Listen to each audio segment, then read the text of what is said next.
agenciadepodcast.com.br.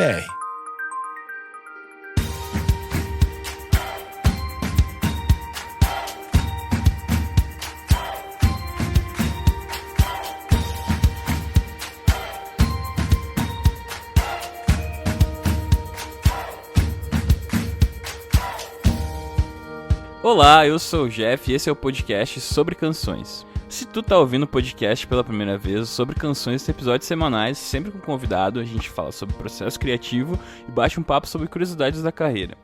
Quem quiser ficar por dentro do que tá rolando, me segue nas redes sociais, é @JeffSouza no Instagram e no Twitter. O convidado de hoje é o Jeff Pina. Ele é produtor, músico e compositor. Nós falamos sobre seu início na música, sua carreira, sobre compor, tocar com outros artistas e a vida como produtor. Pra mim, esse é um dos melhores episódios desse humilde podcast e espero que vocês ouçam até o fim, porque vale a pena cada dica e cada história do Jeff. E não é porque ele é meu xará, mas foi muito legal mesmo. Com vocês, Jeff Pina. Olá. Tô recebendo aqui em casa meu amigo querido, grande músico, grande cara, Jeff Pina. Tudo bem? Tudo jóia. Grande não, hein? Eu tenho 1,60m. Como é que um cara de 1,60m é grande, bicho? Grande pessoa, cara. A altura é só um detalhe. Mas é um detalhe. Obrigado pelo convite. Eu fico feliz de estar aqui na sua casa, sentado com você e batendo um papo informal que vai se transformar em conteúdo para outras pessoas. Que legal. Cara, como tu começou na música? Como a música entrou na tua vida? Você quer a verdade nua e crua ou a versão fantasiosa? A verdade nua e crua. Cara, eu acho que... Né, quem, independente de música, qual seja a profissão que a pessoa tem, eu acho que algumas pessoas nascem com esse dom, acredito também que outras podem desenvolver esse dom estudando e coisa e tal, mas quando a gente nasce com o dom, fica muito mais fácil. Mas a música entrou na minha vida assim de uma maneira engraçada. Eu, quando criança, eu estava com uma gripe forte e meu pai me levou numa farmácia, e eu estou falando isso há 40 e tantos anos atrás, que aquelas injeções eram... Aquelas seringas eram de ferro, né? Elas ficavam naquela água fervendo para tirar as bactérias. E não existia agulha descartável, né? Então as pessoas ferviam, né? Quando aplicavam a injeção numa pessoa, elas ferviam, né? Para higienizar e usar numa próxima aplicação. E daí... inclusive o farmacêutico era meu tio. Daí, a hora que eu vi aquela seringa gigantesca com aquela injeção vindo pro meu lado, eu saí correndo. Certo. E do lado tinha aquelas lojas de cidade pequena do interior que vendem de tudo, de trator a móvel, né? E tinha um violão assim, num sofá lá, sabe? Inclusive era um violão feio pra caramba. E eu fui correndo e me agarrei naquele violão, né? Saí correndo da farmácia e meu pai foi lá atrás de mim: vamos tomar injeção. Não vou. Daí, eu achando que meu pai não fosse dar o violão, falei, só toma injeção se me der esse violão. Então vamos lá, toma injeção que eu te dou o violão. Eu falei, não, primeiro o violão, depois... Mas eu não queria o violão, eu queria não tomar a injeção. Sim. Mas acabou que meu pai comprou esse violão e eu fui tomar a injeção, né, dolorida, porque doía duplamente, porque as agulhas eram muito grossas antigamente, porque os remédios eram complicados. E o cara tirava daquela água fervendo, né, que estava ali higienizando. Então te queimava e fazia um rombo no seu bumbum. Tá louco. Mas ganhei o violão. Sim. Quantos anos tu tinha? Eu tinha, isso aí, eu lembro, eu estava no primário, coisa de 8, 9 anos. Nossa. E aí o violão meio que te salvou ali, né? E daí, nessa cidadezinha que eu morava, a cidade que eu nasci, uma cidade muito pequena no interior do Paraná, chamada Goiôerê. E daí eu era coroinha. E daí, na época, na igreja, Padre Zezinho. E eu comecei a cantar ali na igreja, essas coisas do Padre Zezinho, e todo mundo, você canta bem, aquela coisa, ô, seu Cláudio, meu pai, né, eu chamei ele de Véi Pina. Seu Cláudio, filho do senhor canta bem. E daí tinha um cinema na minha cidade, que todo domingo antes da sessão de matinê tinha um concurso musical, né? Eles faziam uma apresentação, um show de calouros, vamos dizer assim, e depois desmontavam o equipamento e passavam o filme. E eu comecei todo domingo ir lá cantar ali por volta dos 9, 10 anos e ganhar esse festival. Então, na verdade, a história do violão me levou a ser cantor e eu iniciei mesmo, na verdade, cantando. Eu fui cantor até uns 18, 19 anos, assim. E tinha música na tua família? Cara... como profissional nenhum, mas Meu avô tocava violão, então a presença muito forte que eu tenho é do meu avô, o pai da minha mãe. Que eu ia pra casa dele, ele tocava aquelas músicas de violão antigo, tom, dom, dom, dom, tom. E eu ficava vendo aquilo ali, ouvindo. Os tios todos, né, tanto por parte de mãe, por parte de pai, gostavam de cantar e coisa e tal, mas nenhum vivia assim profissionalmente da música, mas todos eram afinados. Não vou falar que eram artistas, mas todos gostavam de música. Sim, mas tinha música ali. Sim. E aí o violão veio por essa assimilação assim da família? Será? Primeiro, a injeção que eu não queria, né? Mas, tendo tomado a injeção e já estando com o violão, né? Eu não sei se eu deveria falar isso, eu acho que daí veio uma coisa meio sobrenatural, que eu não sei explicar pra você. E, acreditem ou não, as pessoas que vão ouvir, acreditem ou não você... Eu acredito. A minha avó, a mãe da minha mãe, ela era aquelas benzedeiras do interior, que, né, a pessoa... Tava com a dor de barriga, não ia no médico. Ia primeiro na benzedeira, sumiu tal coisa, vai na benzedeira. E, digamos assim, ela tinha um pé no kardecismo, essa minha avó, né? A famosa benzedeira do interior e fazia as reuniões dela de kardecismo ali, coisa e tal. E eu, criança, impressionado com aquilo, então eu ficava fantasiando essas coisas na minha cabeça, né? E vendo aquelas sessões espíritas da minha avó e coisa e tal. Então, quando eu dormia... Aquelas orações, né, que você tem que fazer, boa noite, pai, boa noite, mãe, dorme com Deus, pai. Eu orava e pedia, né, falava, eu quero ter aula de violão.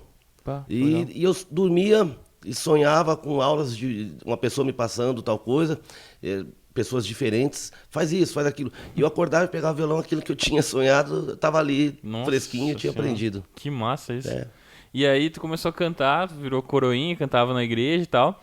Sim. E aí eu vi que tu participou de algum concurso quando vários, né? E aí conta essa história do concurso Mas teve um concurso assim que ele mudou minha vida tanto pro bem quanto pro mal. Eu acho que cedo ele tirou um pouco da minha ingenuidade, assim. Até quem me conhece bastante fala que eu sou muito pragmático, assim, e eu sou muito sincero. Eu vejo as possibilidades, é claro, mas eu também vejo as questões que não estão muito definidas assim dentro das possibilidades, né? Porque o artista, por natureza, não me colocando no papel hoje de artista, mas o artista é um sonhador. E as pessoas falam para ele, né, embora eu acho importante esses concursos todos, eles acabam revelando pessoas, você participou de concursos, mas a pessoa, quando ela entra num The Voice, acho que talvez por ser da Globo, etc., ela já imagina 1 milhão de situações na vida dela e não esquece todas outras circunstâncias ao redor, né? Mas aí, eu, enquanto criança, nessa questão das pessoas, vai nisso, vai naquilo, um dia alguém me falou que tinha um festival aqui em São Paulo, no SBT, um festival infantil. E eu comecei a vim sozinho, meu pai não tinha condições de me trazer. Eu vim com um amigo, na verdade, esse amigo era uma pessoa que veio a falecer pouco tempo depois. E eu era criança, eu tinha 13 anos. E daí me inscreveram e eu comecei a participar desse festival, né? Que era um festival na televisão, tipo esses programas do Raul Gil, tipo um The Voice, mas era infantil e nós estamos falando de 82, 83, né? É até difícil, eu já tentei na internet buscar coisas disso, você não encontra, porque não existia o que existe hoje, tecnologia, né? Então, é uma parte que eu tenho consciência, eu tenho a memória disso, mas eu não tenho como mostrar para as pessoas isso, porque, né, talvez algum dia o SBT tenha isso lá guardado, deve ter, mas... Daí eu comecei a participar desse festival e comecei a vir para São Paulo toda semana e concorrer. E daí quando você começa a se despontar e passa a ser um dos favoritos assim, a ganhar, daí as pessoas passam a te tratar diferente. Tem pessoas que passam a te tratar melhor, mas outras que passam a te tratar muito mal. E eu ficava em São Paulo sozinho, sem família. Então tinha pai de criança, acho que da parte das crianças eu não lembro de nada, mas tinha pai de criança, você é lá do interior, você não vai ganhar do meu filho, você sabe? Mas eu tô falando de 82. Então isso me amadureceu de certa forma, me fez ver que é muito legal o mundo artístico, a música tem todo esse glamour, mas que existe também os arredores, assim, que nem sempre são tão bacana, assim, quanto parece, né? Mas eu ganhei esse festival e fui para os Estados Unidos. Pois é, ganhei que massa, né? Esse festival, fui melhor cantor infantil do Brasil nessa época, e fui para os Estados Unidos. Eu era muito criança, né? E teve um diretor do programa aqui de São Paulo que foi comigo para os Estados Unidos. Existe uma lenda que eu ganhei lá. Eu não sei, sabe? Eu não tenho mais memória disso. Eu lembro de tudo, participando e coisa e tal, mas eu não tenho memória. Quem promovia isso era a TV mexicana. O mesmo pessoal que lançou depois o Luiz Miguel, que lançou vários artistas, né? Teoricamente, na cabeça de alguns e na conversa de algumas pessoas da época, não, você ganhou, você... Não posso afirmar isso com clareza. Mas quando eu voltei, o prêmio do programa que eu ganhei aqui no Brasil era fazer parte do Trem da Alegria. Nossa, que legal. Então seria eu, a Patrícia Marques e o Juninho Bill.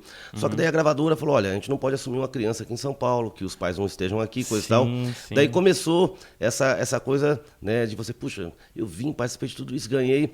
E agora? Não com mágoa no coração, mas daí comecei a ver o Trem da Alegria estourando na TV, eu falava, puta, era pra eu estar ali, coisa e tal. E aí tu voltou pra... Voltei pro Paraná. Paraná. Mas foi legal, porque de certa forma, né, eu fui e comecei tudo de novo do jeito certo. Sim. Fui tocar em bandas de amigos, depois você vira músico profissional, daí você começa a tocar na noite, daí comecei a acompanhar outros artistas, daí várias situações fizeram com que eu amadurecesse musicalmente e escolhesse um momento apropriado para vir para São Paulo, embora eu tenha vindo tarde agora, né? Eu vim com 40 anos para cá agora, mas eu acho que cada pessoa tem uma história, né? Você tem a sua, eu tenho a minha, mas eu acho que para mim era essencial ter passado tudo que eu passei, o aprendizado, né? Ter tocado baile todos os anos que eu toquei, ter tocado com os outros artistas que eu toquei, para poder criar uma bagagem musical, porque hoje, vamos dizer, eu sou um produtor musical. Para você interferir na obra de uma outra pessoa, você tem que ter muito tato, muito cuidado, e você tem que ter certeza.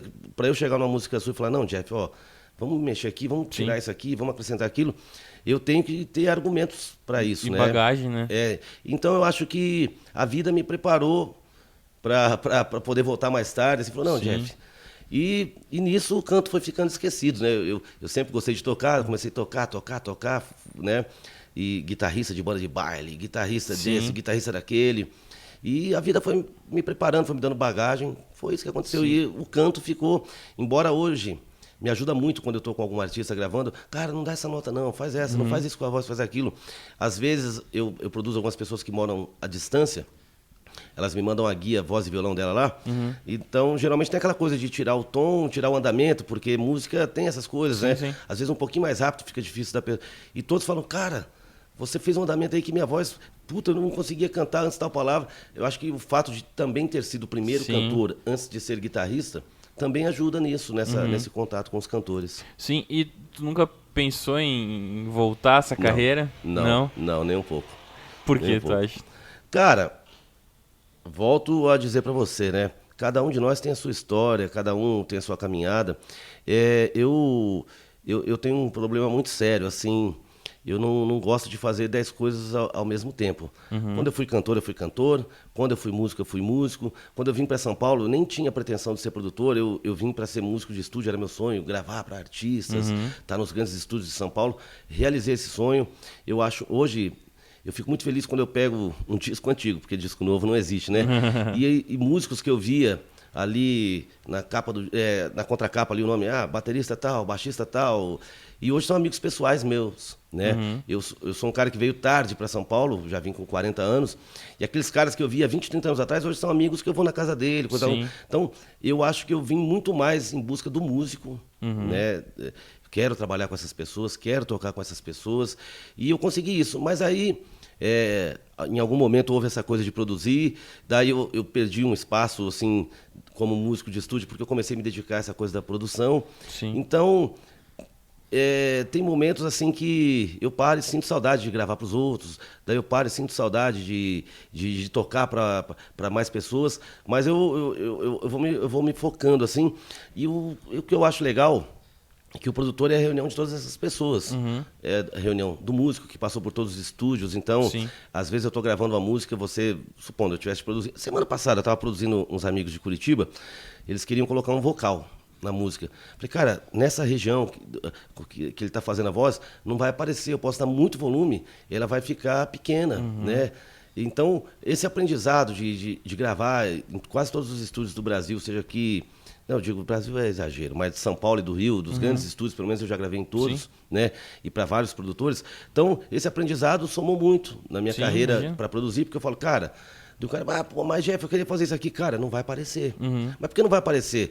Porque por vários motivos, né? Sonoridade, região, você está conflitando com outro instrumento que está fazendo essa mesma nota, então você vai cancelar esse instrumento. Então, isso me trouxe uma bagagem não só musical, mas uma bagagem de presenciar resultados bons e ruins de outras pessoas também, né? Sim, claro. E como é que começou a tua carreira, assim, de acompanhar a música? De deixar de ser esse cara que cantava e tocava, né? Como tu passou a ser o cara que acompanhava a banda, assim? Bem, então voltemos para 83, onde eu ganhei esse festival para os Estados Unidos. E daí, como eu te disse, foi assim, para uma criança, eu não falo de mim hoje, eu falo daquela criança. Ver tudo aquilo acontecer, esse sonho, né, que o artista já projeta mil coisas na cabeça dele, ir para os Estados Unidos, né, Sim, imagina. participar de um festival da Disney e voltar para São Paulo e falar, olha, não dá para você, a gente não pode ter você. Nossa. Voltei para o Paraná. Daí, durante um tempo, ainda fiquei com essa coisa de cantar, participando aqui e ali, né? Eu era uma atração mirim, vamos dizer assim, né?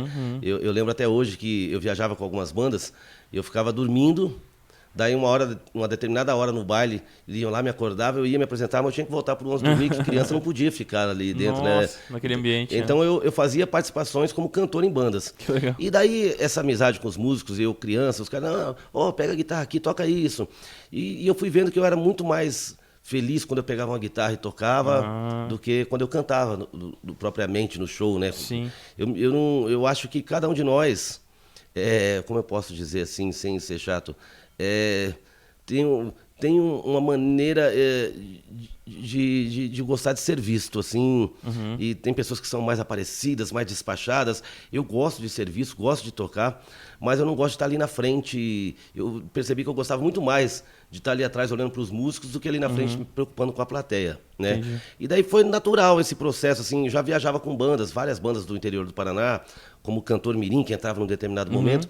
Daí num dia, pô, toca guitarra nessa música que você tirou, pô, que gostoso. Da outra banda, pô, toca teclado nessa música aqui, que legal, que gostoso. Que E legal. daí esse processo foi natural, e principalmente daí a minha adolescência ali, daí quando já estava 16, 17 anos, foi quando, isso eu tô falando daí já era 85, 86, que veio aquela explosão do rock, né, no Brasil, né, sempre existiu o rock, mas ele se tornou uma coisa assim, de repente surgiram 1 milhão de bandas, Sim, sim. RPM, Legião. Paralamas do Sucesso, Legião Urbana e coisa e tal. E eu, puxa vida, que legal, que bacana, né? E a guitarra na frente de tudo, porque até então, se você pegar anos 70, até o final dos anos 70, início dos 80, Tropicália, não sei o que, eu era muito criança, não absorvia toda essa informação ainda, mas era muito violão, né, muita coisa assim. E de repente o rock, pá, eu falei, cara, e eu queria ser o Lulu Santos, daí eu falei, pô, Que eu canto, massa. eu toco, vou ser o Lulu Santos. Foi isso. Que massa. Mas essa migração do canto para guitarra, e quando eu assumi a guitarra, foi muito fácil daí começar, porque no interior é muito forte esse movimento de bandas de baile, né? Sim, sim. Baile de formatura, baile de final de ano, de Réveillon, baile disso, baile daquilo, baile de 15 anos. E daí, como essa demanda de bandas de baile era muito grande, e de uma fui para outra, de outra fui para outra, de outra fui para outra, né? Você vai melhorando, você vai para uma banda maior, você melhora, você vai para uma banda maior. E foi assim até uns 30 e poucos anos. Foi quando eu resolvi parar com banda de baile. Falei, esse ciclo da minha vida tá bom, chega. E tu começou a trabalhar com quais artistas, assim? Porque tu já trabalhou com vários artistas legais, né? Qual foi o primeiro, assim, que deu start, que te levou a outras coisas? Que achei legal pontuar também. Vamos falar. Daí, quando eu parei com essas bandas de baile, né, que eu falei, tá bom pra minha vida, eu voltei a morar na minha cidade com os meus pais, que é Maringá. E daí foi meu primeiro contato com o estúdio, foi tarde, foi nesses 30 e poucos anos. Um amigo meu fazia publicidade, e daí ele, Jeff, puta, você toca, você canta, porque a publicidade no interior é uma coisa de orçamento muito pequeno. Então, às vezes, você tem que fazer sozinho tudo, né? Sim. Aqui, eu vejo amigos meus que trabalham com publicidade aqui em São Paulo, são verbas astronômicas, às vezes milionárias para uma campanha, né? Mas lá não, lá você tem R$ 500 para entregar o jingle. Sim. E desse meu amigo falou, Jeff, você toca, você canta e coisa e tal, eu programo, e foi meu primeiro contato com o estúdio. E era o momento que estava começando aquele movimento do tal do sertanejo universitário, que na verdade foi uma época que a música migrou das capitais para o interior, a música sertaneja. Né, eu migrou no aspecto, o sucesso vinha do interior. Sim. Né, porque antigamente as pessoas tinham que sair do interior, vir para a cidade grande para fazer sucesso. E naquela época começaram a aparecer as duplas do interior fazendo muito mais shows e muito maiores as estruturas do que as duplas grandes, né? Eles até balançaram um pouco o mercado, coisa e tal. E daí eu comecei a tocar, eu precisava viver, comecei a tocar na noite lá em Maringá e trabalhar nesse estúdio. Sim. E foi nesse estúdio que eu comecei a ter essa curiosidade. Eu gravava um violão e eu ouvia, puta, não é legal igual o osso do disco de tal cara. Eu fui vendo por que é a minha tocada, é o meu instrumento, é o meu jeito. E paralelo a isso, começou esse fenômeno do sertanejo nas noites, assim, todas as casas eram duplas sertanejas. E eu comecei a tocar com uma dupla sertaneja que estava despontando na região, mas eu tocava em um dia ou outro, não era um músico contratado deles. E eu também ficava revezando. Um dia eu era baixista, um dia eu era violonista, outro dia eu era guitarrista. Até que um dia eu falei para eles, cara, vocês estão crescendo e aqui tá muito largado o negócio, cada hora é um músico, um baterista. Pô, monta uma basezinha, uma banda bacana. Sério, Jeff, você acha legal? Eu falei, claro. E aconteceu que realmente eles cresceram muito e estouraram, assim, foi um sucesso nacional. Chamava-se Hugo Pena e Gabriel, essa dupla, né? Tô ligado. Hugo Pena e Gabriel.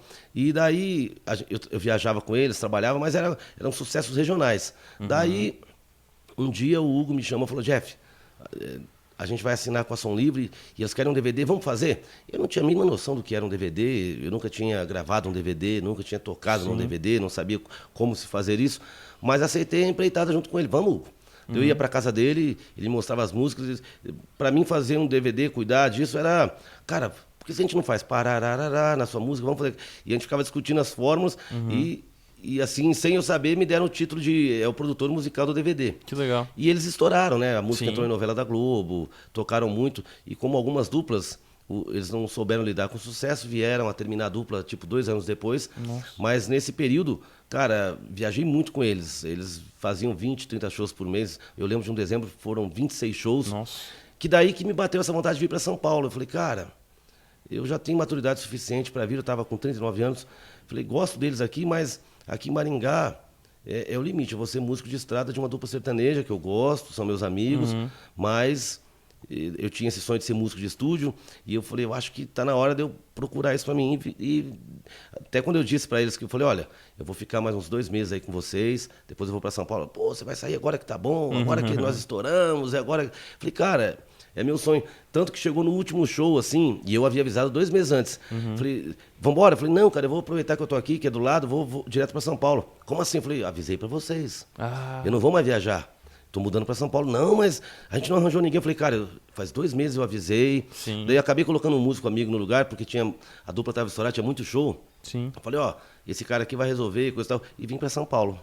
Mas não com o intuito de ser produtor. Embora eu cheguei aqui produzindo algumas duplas sertanejas, produzi até duplas famosas da época, produzi uma música pro Eduardo Costa, produzi Mato Grosso e Matias, né? Massa. Mas daí... Dentro do estúdio foi ocorrendo a mudança.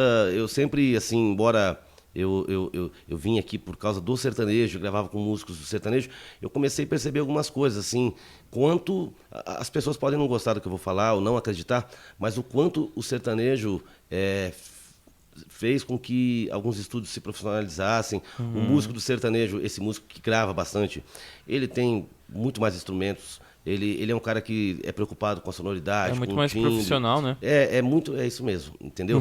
Então eu falei, cara, eu comecei a ver amigos ali dentro do sertanejo, mas que também tocavam com outros artistas de outros segmentos. Sim. E daí comecei a me aproximar. Eu era aquele cara que tocava sertanejo, às vezes gravava 10, 15 músicas no dia, mas meu amigo, Jeff, eu vou tocar com César Camargo Mariano hoje. O mesmo batera que passou o dia gravando sertanejo comigo. Ó, eu vou tocar com César Camargo Mariano. Puta, eu vou lá assistir.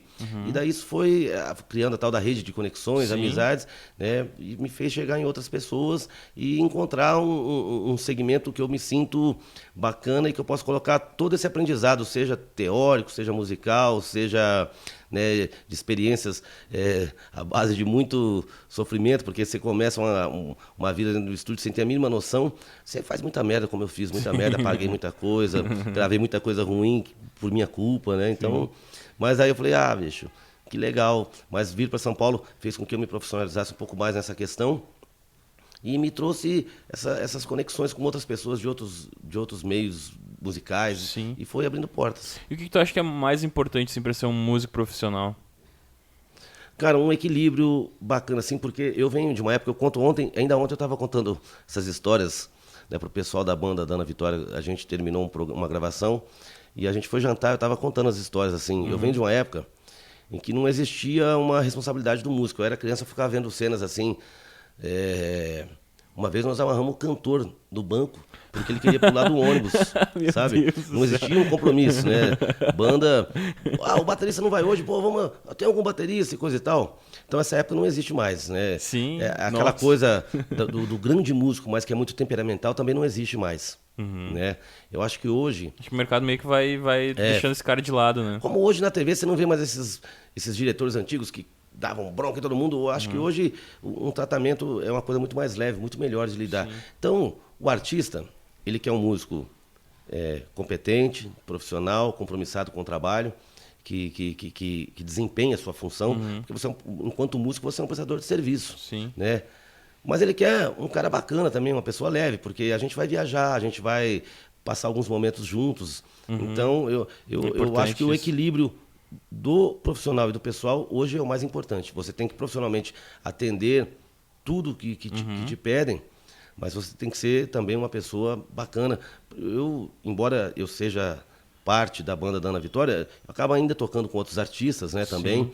E, cara, só tenho encontrado gente bacana, sabe, nessa lida. E eu vejo que as pessoas que não são tão bacanas, elas acabam sozinhas sendo excluídas, ninguém manda embora, mas a pessoa acaba saindo. Então isso é muito importante hoje. As pessoas não querem estar do lado de uma pessoa que elas não conviver, gostam o suficiente para dividir um quarto, Sim. né? Mas eu, da minha parte, eu sempre fui muito responsável, assim, eu sou invocado. Se as pessoas falam, o ensaio é às 2h, eu vou chegar às 1h40, porque para mim as 2 horas é começando. Sim, não é sim. chegando para montar minhas coisas. Então eu acho que isso fez com que as pessoas percebessem o quão sério eu procuro ser com a música, com o meu trabalho, o respeito com o artista. Informalmente, antes da gente começar, eu estava te contando, né? Quando eu fui acompanhar determinado artista na TV, é aquela música, eu falei, em qual tom? Eu tirei todas as versões que você gravou e coisa e tal. Então isso mostra que você é um profissional comprometido com o seu trabalho, né? E como tu chegou na Ana Vitória? Eu te conheci através, acho que eu te conheci nos encartes. Eu gosto muito de CD físico, né? E aí eu vi teu nome no encarte do Zesk, do Thiago York, que é um dos meus CDs favoritos. Tanto que eu achava que era Jeff Pina. Eu pensei, deve ser um gringo. Pensei. E aí depois o tal do Jeff Pina tava com a Ana Vitória, que eram minhas amigas. Pois é, foi assim. Como foi essa história aí? Eu dividi apartamento aqui em São Paulo com um amigo meu que era e é produtor musical, né? E ele veio, não sei como, veio a conhecer o Thiago York, eles se afinizaram naquele momento e começaram a conversar sobre um futuro projeto. E, de repente, quando eu vi, ele estava produzindo o Thiago. Embora, por eu ser paranaense e eu gravava muito em Curitiba, eu já conhecia o Thiago, não pessoalmente, mas já conhecia o trabalho dele há muito tempo atrás, né?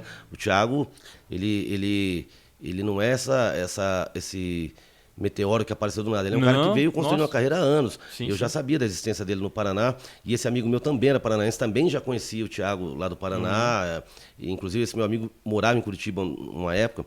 E daí, eles se afinizaram, né? Gostaram da conversa um do outro, das ideias musicais. Eu acho que isso é importante para um produtor e para um artista falarem de coisas que gostam, assim, tem coincidências e coisa e tal, né? Até para um entender a cabeça do outro, né?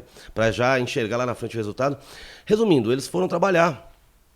Embora o Thiago seja um grande músico, o Thiago para mim é um dos melhores violonistas se apresentando ao vivo sozinho, né? Esse amigo meu, em determinadas músicas, ele queria que soasse de outras maneiras. E eu não fui o único guitarrista, violonista que participou desses Zés, que tem outros. Tem o Jesse Harris, né, que é o compositor daquela música Don't Know Why. O Jesse gravou violão também em algumas músicas.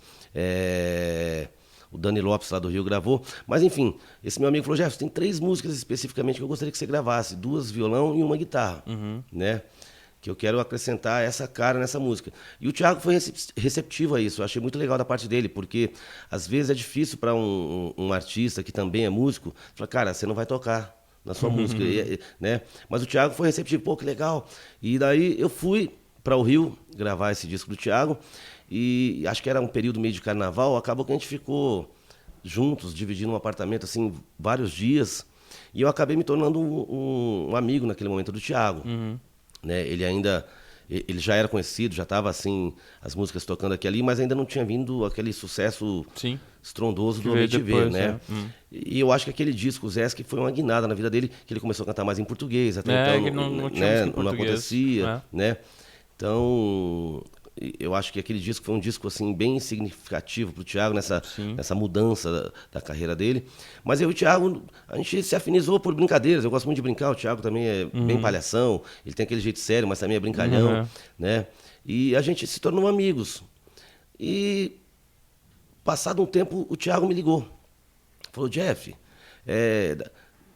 veja aí num período de tal a tal, a gente podia marcar um estúdio aí em São Paulo, porque eu conheci 2 meninas assim que eu estou gostando muito, vou mandar para você ouvir, e vamos fazer esse trabalho e coisa e tal. Mas eu não entendi, ele falou assim para mim: veja o estúdio, coisa e tal. Daí ele me ligou uns dias depois, e o estúdio? Eu falei: tá certo. Quem vai tocar? Eu falei: como assim, quem vai tocar?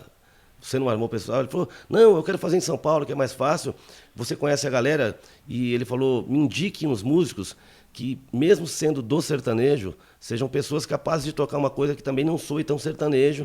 Porque ele falou, naquele primeiro trabalho, que não foi nem um CD ainda, eu estou falando do EP, Foi o primeiro EP. primeiro, Ele falou: cara, eu quero criar uma identidade para essas meninas aqui, porque elas têm uma coisa meio brejeira, elas têm uma coisa meio canção, mas ao mesmo tempo eu quero que seja meio pop. Então eu acho que o melhor jeito seriam com músicos que são dos 2 universos, que podem tocar um Amir Sater, tocar um Chitãozinho Chororó, mas podem tocar uma música pop. Falei: tá bom, eu consigo.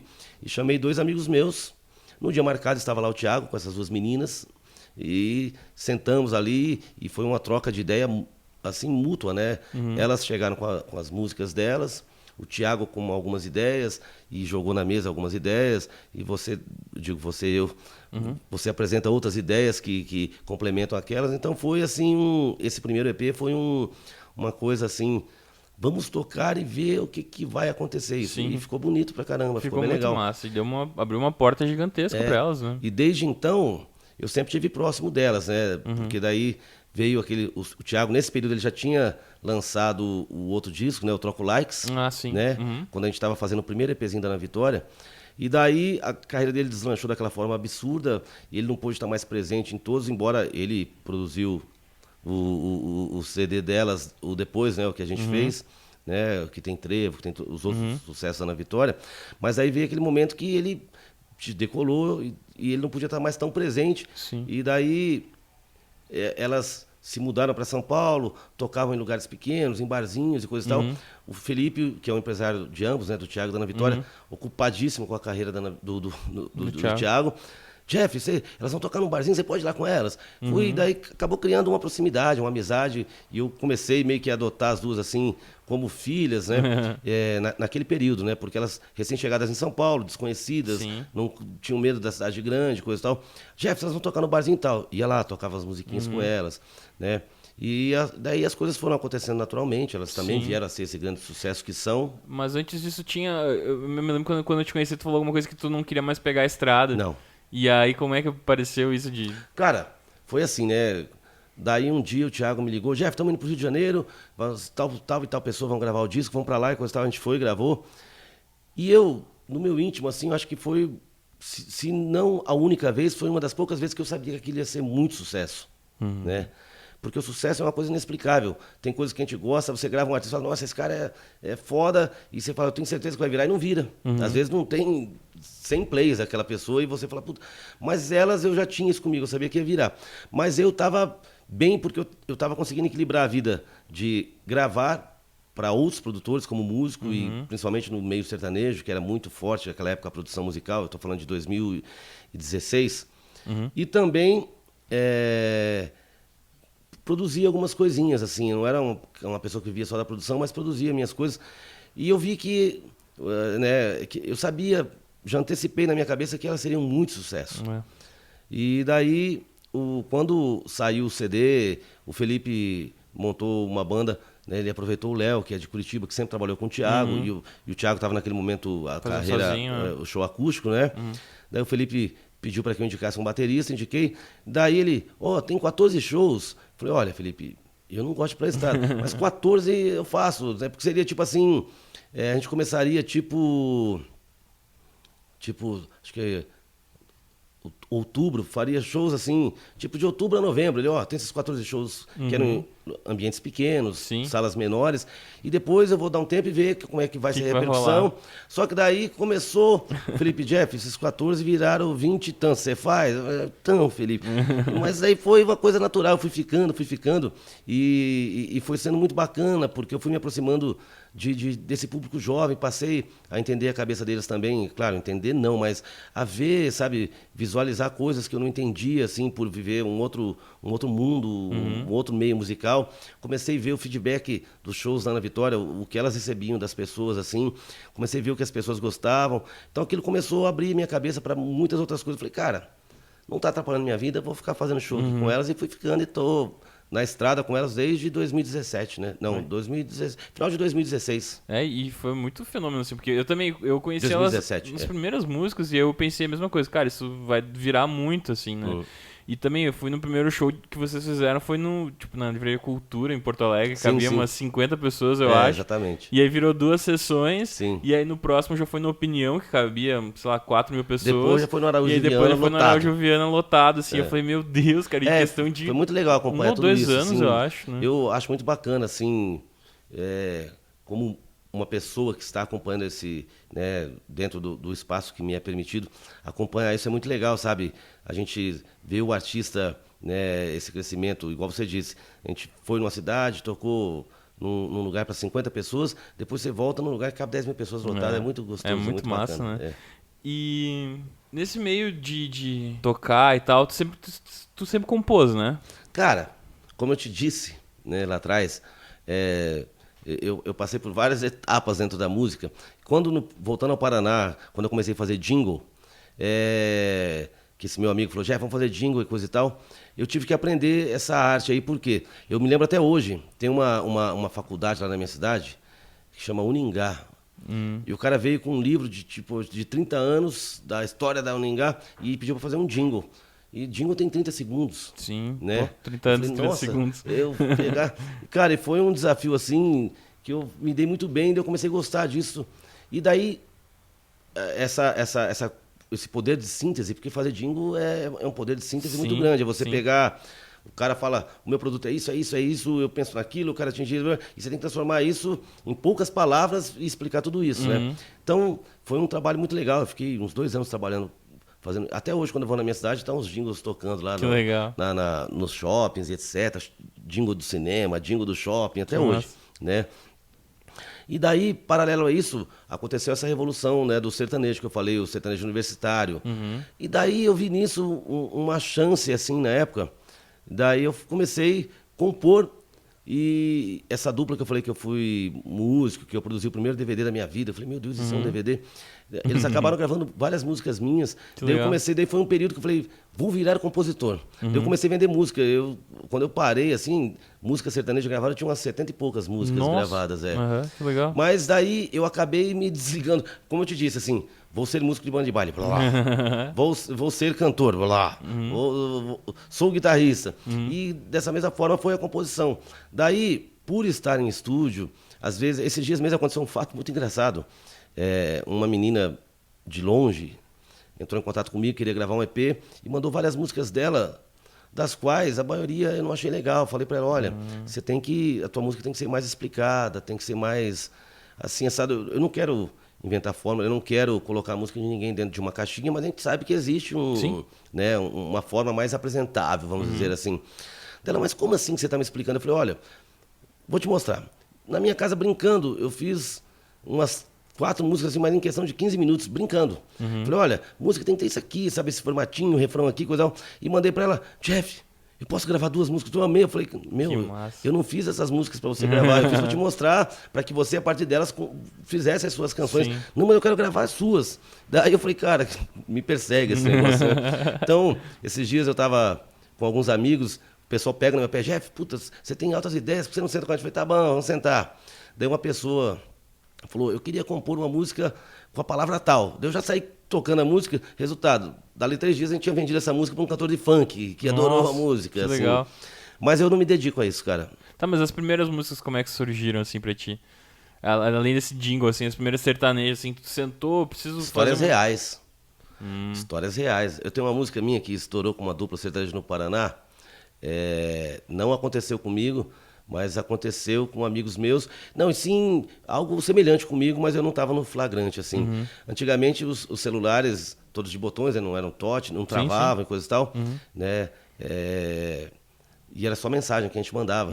E daí, alguém ligou para mim e daí não desligou, botou no bolso e eu fiquei ouvindo a conversa, coisa e tal. Daí eu falei, cara, isso é legal, né? Eu fiz uma música que contava essa história, que a mulher liga pro cara, amor, eu vou trabalhar e coisa e tal, né? E eu vou chegar mais tarde em casa. Só que quando ela desligou, não desligou e ele ficou ouvindo, ela tava saindo com o cara e falando, tirando sarro dele, coisa e tal. E essa música, inclusive, eu vendi para uma dupla sertaneja na época por R$5.000, assim, sabe? E daí começou as histórias, aí em bar, vi um amigo contar uma história, falava, bicho, isso dá música. Daí um dia, um cantor famoso foi na minha casa, que um outro cantor famoso estava saindo com a namorada dele. Nossa! E esse cara foi na minha casa porque eu era amigo dos dois, né? Ele, Jefinho, você sabia? Eu falei, cara, eu não sabia. Eu não sabia mesmo. Não sabia. Não sabia. Tá. Falei, cara, eu não sabia. E esse cantor famoso da época sentou no meu colo e começou a chorar. E ele falou assim, ela não pensou em mim, ela não pensa em mim. Cara, dele foi embora.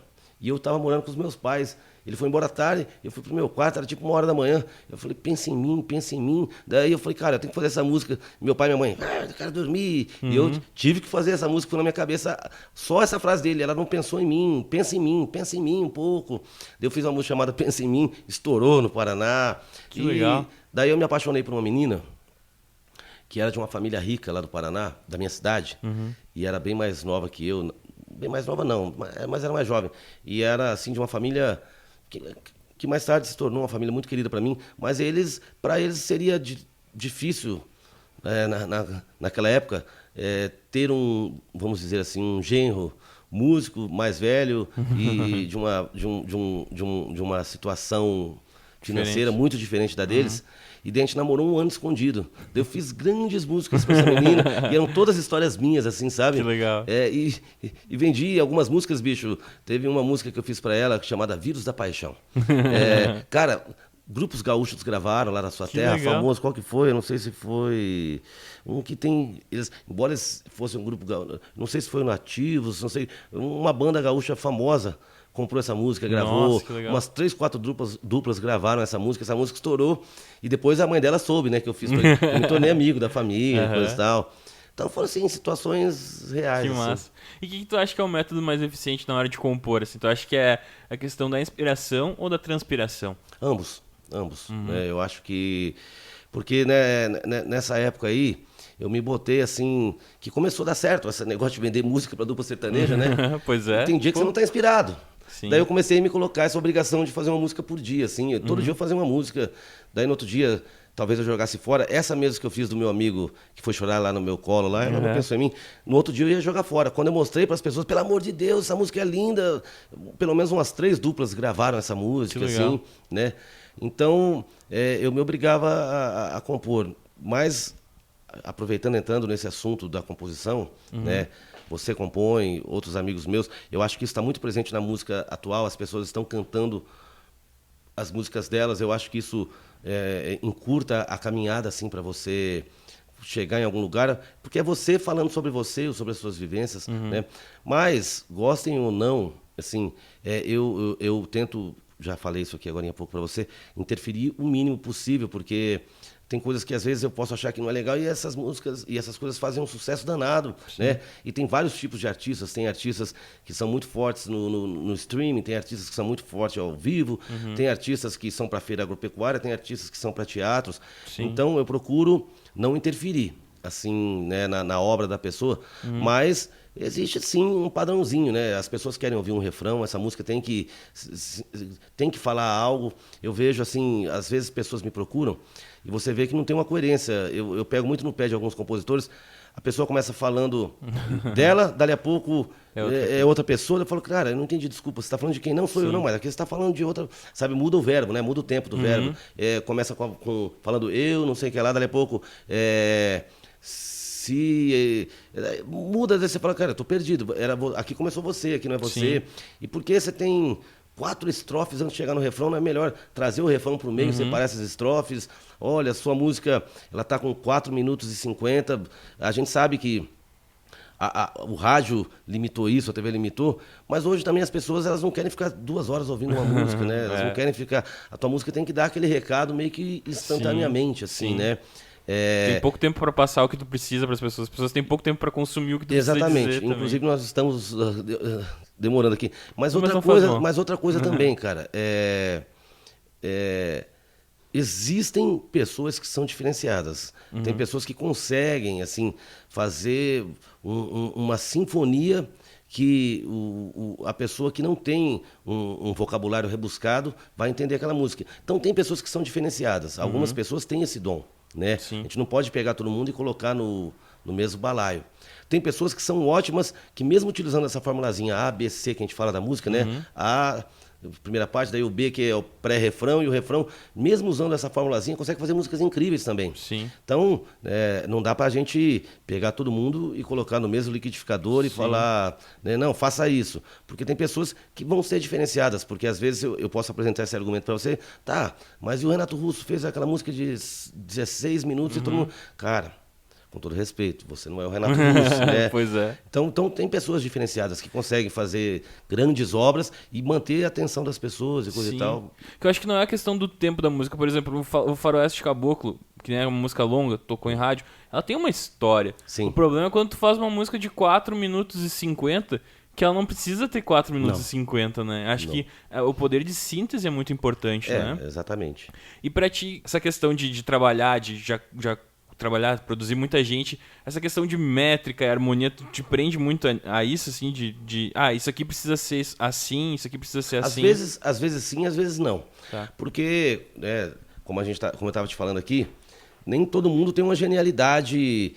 Todo mundo é esperto, todo mundo é inteligente, mas cada um tem pontos positivos e pontos negativos, seja como compositor, seja como músico, né? Tem pessoas que falam muito bem, mas tocam mal e buscam uma melodia errada, falam, olha, essa melodia talvez ficasse melhor que esse acorde está errado. Tem artistas que tocam apenas o suficiente para fazer a música dele, mas você pode embelezar aquela música, ou também você pode estragar aquela música. Então, sim, eu tento, assim, ver possibilidades dentro da música, assim. Eu sou muito invocado com essa coisa que eu te falei, né? A mensagem, você não pode entregar uma coisa confusa, né? Sim. Então eu analiso muito isso, a letra, o que você está falando. Tá, você começou falando de você, agora não é você, era você que estava sofrendo, mas agora é outra pessoa. Então eu sempre debato isso com a pessoa, né? Como eu te disse, a gente tem que saber entender que algumas músicas, mesmo elas soando diferente pra gente, você fala, puta, é diferente, mas é tão legal. Esses dias mesmo uma pessoa levou uma cantora lá na minha sala, Jeff, eu vou ficar quieta, deixa ela mostrar 2 músicas pra você. Eu falei, tá bom. A menina mostrou dela, então... daí a produtora perguntou, né? A produtora artística. O que você achou das músicas? Eu falei, adorei. Dela, mas você não achou isso? Eu falei, sim, as 2 músicas não tem refrão. Mas nessas músicas não fizeram falta. Então é uma coisa doida. Uma pessoa fez uma música incrível que não tem refrão. Sim. Né? Mas eu tive que ter a perspicácia de entender que aquelas músicas ficaram tão legais que não precisavam. Sim. E tem outras músicas que você começa a ouvir e fala, cara, quando é que você vai chegar? Semana passada, uma pessoa cantando, tá, que hora vai chegar no refrão? Porque você já falou, não falou nada e tá cada vez ficando mais chato. Sério mesmo? Eu falei, sério, né? E como é que tu lida com o ego dos artistas? Nesse tempo todo de carreira, tu passou por poucas e boas, certamente, assim, né? Como Cara, lidar com o ego dessa galera? Sendo humilde, né? Mas eu tenho aprendido, eu volto a dizer, né? Todas essas etapas que eu passei na minha vida, como músico de banda, como cara do jingle, como cantor, né? Elas fizeram eu criar uma condição de ser bom entendedor do ser humano, né? Saber quando a pessoa... Eu até brinco com algumas pessoas, né? Que chegam naquela humildade e falam, cara... Não vem com esse papel de falsa humildade, não. Seja você, coisa e tal, né? Porque as pessoas, elas chegam todas acanhadas, mas você sabe que no fundo ela tá te mostrando um negócio, tipo, veja, eu sou foda, sabe? Assim, né? E daí eu sei lidar muito bem com isso. Primeiro, de fato, o primeiro ponto eu tenho essa percepção muito boa das pessoas. Eu sei quando elas estão criando um personagem, quando elas são daquele jeito, quando elas não são. Hoje eu acho que é muito mais difícil lidar no estúdio, mais do que o ego. Porque eu sempre brinquei, e vou falar isso, pode parecer ruim, mas o artista, ele tem que ser uma pessoa que tem um ego um pouco inflado, sim. Porque se ele olhar no espelho e não falar eu sou foda, então como é que você vai convencer né, outras pessoas que você é foda, né? Então eu acho que o artista, por natureza, alguns têm muito mais, outros muito menos, mas só da pessoa ter coragem de subir no palco e falar, me escutem que eu vou cantar, você já tá falando assim, ó, presta atenção que eu tenho um negócio para falar para vocês. Já é um ego, de certa maneira. Sim. O que faz você se sentir artisticamente superior às pessoas que estão te assistindo. Né? Mas, para mim, hoje, muito mais difícil do que lidar com o ego é lidar assim, as pessoas... A internet em si, tudo, trouxe uma proximidade muito bacana e trouxe também a instantaneidade com que você sabe do resultado dos outros. A pessoa solta um negócio e fala, nossa, tem 1 milhão de plays, você já fica sabendo tudo naquela hora. E daí, quando você vai para um estúdio, a sua cobrança é, puta, meu amigo ali lançou uma música, teve 1 milhão de plays, eu tenho que fazer uma música. Daí isso gera uma insegurança. E daí eu vejo pessoas assim dentro do estúdio, puta, cara, não é isso que eu quero, então, mas o que é que você quer? Então eu também não sei, mas, então, sabe, eu acho que as pessoas elas precisam às vezes aceitar que você tocou uma música e ela ficou boa. Que deu certo, aquele solo ficou bacana, aquela melodia. Daí, mas eu vejo muito assim, por insegurança e por medo, a pessoa quer mexer, já aconteceu em casos comigo, que a pessoa, não, e se botar aquilo? E se mexer nisso, e se tirar? Daí a música virou um Frankenstein, da pessoa, nossa, Jefferson, agora ficou ruim, né? Eu falo, ficou. Mas o que você acha? Eu acho que a primeira versão era mais legal, depois você pediu tantas mexidas aqui que eu... Então essa insegurança está refletindo muito na produção de algumas pessoas, porque é tanta cobrança dela com ela mesma, puta, você convive com pessoas que estão dando certo, ou você vê o resultado de outras pessoas que você tem mais ou menos uma relação, você quer também acertar. E daí, nessa vontade de acertar, você entra dentro do estúdio e acaba não fazendo nada, porque, sabe, você tem tanta necessidade de, eu preciso fazer algo especial, e esse especial, às vezes, é o simples. Sim. E como é que tu faz para te manter atual? Como é teu trabalho de pesquisa? Tu procura ouvir o que tá rolando? Sim. Né? Como é que funciona o teu trabalho de pesquisa, assim? Cara, esses dias, não foi mágoa, mas assim, eu dei uma risada interna dentro de mim. Um amigo que conhece uma outra cantora que estava produzindo com alguém, né? Falou, pô, por que você não faz com o Jeff? Dela, mas ele é meio velho, né? Daí eu dei risada assim interna, né? Eu dei risada interna, né? E coisa e tal.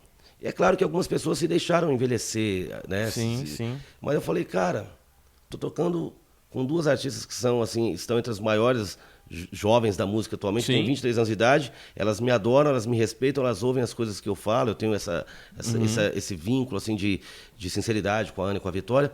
E para essa outra de 25 eu sou velho. Mas ok. Daí o que aconteceu? Esses dias conversando com outro amigo, cara, você viu aí quem vai ser o produtor que vai estourar agora?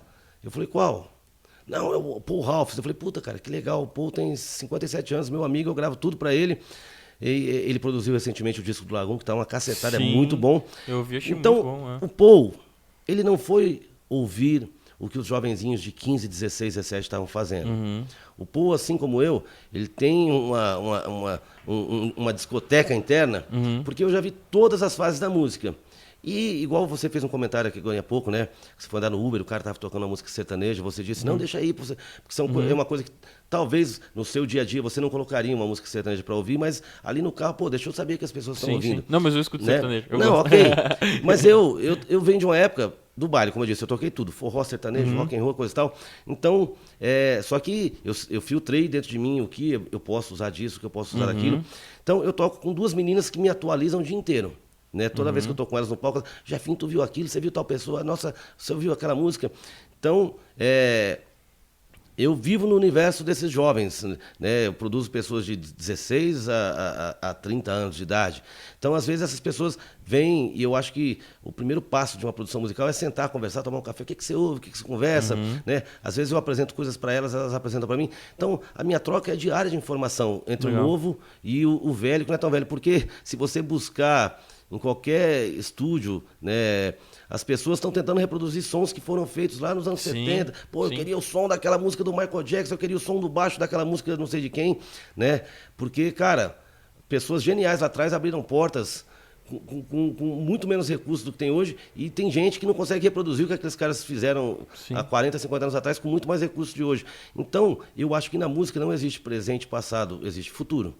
E para você chegar no futuro, você tem que juntar o presente com o passado. Tu tem que ter o conhecimento do que já rolou. É. E ao mesmo tempo tu tem que estar sabendo do que tá rolando. É. Não, porque às vezes, por exemplo, vem pessoas com referências musicais para mim, né?